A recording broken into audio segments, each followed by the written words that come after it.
Hola, ¿qué tal chicos? ¿Cómo están? Espero que se encuentren bien. Acá nos encontramos nuevamente para avanzar un poco con los contenidos. Lo último con lo que estuvimos trabajando es la parte que se relaciona con la fusión nuclear, ese proceso por el que se libera energía dentro de las estrellas. En general, bueno, estuvieron muy bien las actividades que estuvieron haciendo. Si hubo algo que corregir, se los aclaré por el correo, pero en su mayoría están bien. Seguimos avanzando con los contenidos y el tema en el que tenemos que entrar ahora es el de calor y temperatura. Estamos hablando también de energía, pero de dos conceptos que se suelen confundir mucho. Algo habíamos hablado a principio de año mientras hacíamos actividades de diagnóstico, creo que en la única clase que tuvimos o en la segunda clase, pero ahora lo vamos a retomar y vamos a avanzar un poquito más en estos temas. Lo primero que hay que tener en cuenta es que calor y temperatura se prestan a la confusión, pero no son lo mismo, no son conceptos iguales, de hecho son muy diferentes. Cuando hablamos de calor, estamos hablando de un desplazamiento de energía, un movimiento que va desde el cuerpo más caliente al cuerpo más frío, ¿sí? Entonces, siguiendo solamente este planteo, tengamos en cuenta que el calor, y reitero, y perdón que sea reiterativo, siempre va del cuerpo más caliente al cuerpo más frío. Entonces, si yo me insolé en el verano, de repente tengo la piel roja, me baño con agua fría, ¿qué es lo que está pasando? O si tengo fiebre, por ejemplo, ¿por qué se usa el agua fría o cualquier compresa fría? Porque en definitiva el calor del cuerpo va a pasar del cuerpo más caliente, o sea, nosotros, al agua. Entonces, el agua va a arrastrar, se va a llevar parte de nuestro calor y de esa manera disminuye la temperatura de nuestro cuerpo. Fíjense que ahora sí utiliza el término temperatura, porque justamente la temperatura tiene que ver con la medición de la cantidad de energía que tiene un cuerpo. Repito, calor es la propagación, el movimiento, el desplazamiento de energía del cuerpo más caliente al cuerpo más frío. Mientras que la temperatura es medir el calor que tiene ese cuerpo. Bien, son dos conceptos diferentes.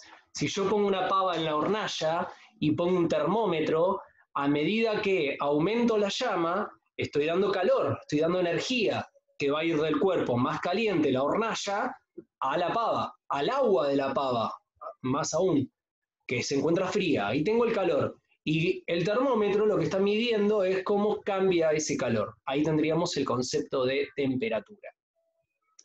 Siguiendo este planteo, yo les había dicho a principio de año, creo que habíamos hablado de este ejemplo, siempre suelo darlo, sobre si la heladera enfría o quita el calor a las cosas.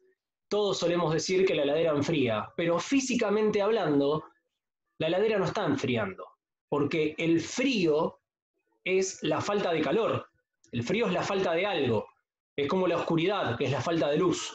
Entonces, si yo quiero oscurecer, sigo con el caso de la luz, una habitación, tengo que apagar la luz, tengo que sacarle la luz. Lo mismo pasa con la heladera. Si yo quiero enfriar algo, tengo que quitar el calor, como quitar la luz. No se puede agregar el frío, porque el frío es la falta de algo, es la falta de energía. Entonces, la heladera, desde este punto de vista, lo que hace es quitar el calor a las cosas. Siempre lo que se desplaza es el calor, no el frío, aunque se genera esta sensación. Bueno, permítanme que estoy mirando las actividades que están recibiendo. Eso respecto a lo que es calor y temperatura. Luego yo les pregunto por qué podemos relacionar el concepto de temperatura con una interpretación microscópica. Ustedes recordarán de años anteriores que todas las moléculas están formadas por partículas que interaccionan.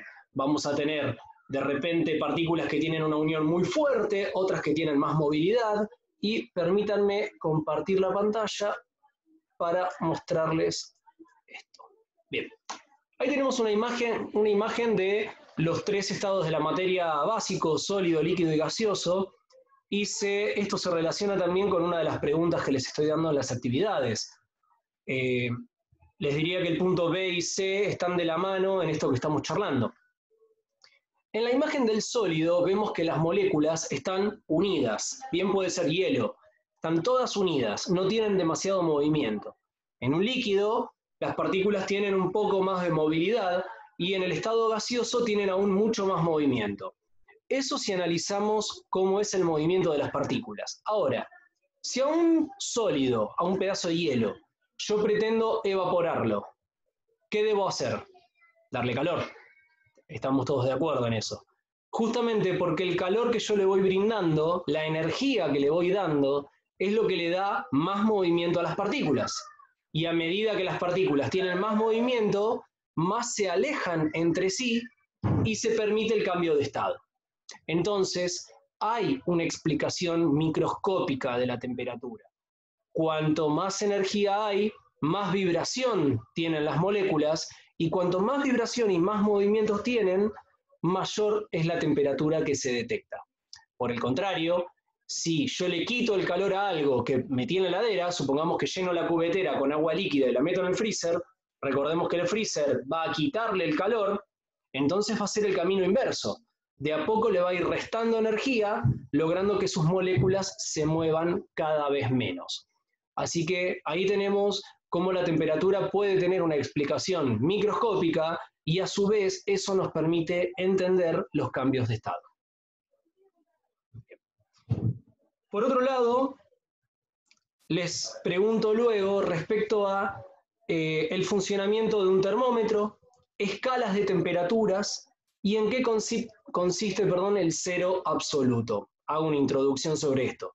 Les comento que en las actividades también adjunté algunas páginas de un libro de secundaria sobre calor y temperatura como introducción para poder ayudarlos, pero esta información la encuentran por todos lados, es decir, no van a tener mayores complicaciones para encontrar estos conceptos, ¿sí? Bien, entonces, termómetro. Los termómetros, como ya les dije, lo que van a hacer es detectar el movimiento de esas partículas y por lo tanto hablar, referirse, dar una medición de qué cantidad de energía tiene ese componente. Existen diferentes tipos de termómetros. Ahora con todo este problema que estamos padeciendo del COVID, habrán visto esos que detectan por infrarrojo, que parece una pistola y que pueden tomar en la frente o en el brazo. Hay diferentes tipos de termómetros. Yo les estoy hablando, o les pido, respecto al termómetro de mercurio, que es el tradicional, que de a poco se está dejando de usar porque el mercurio resulta ser un componente tóxico. Si se rompe un termómetro, nunca deben tocar el mercurio, porque es tóxico, como se los dije recién. Pero a su vez es uno de los más básicos para iniciar con este contenido. Existen 3 escalas de temperatura, o al menos son las más utilizadas a nivel mundial. La nuestra es la que se conoce como escala Celsius. Cuando digo la nuestra me refiero acá en Argentina.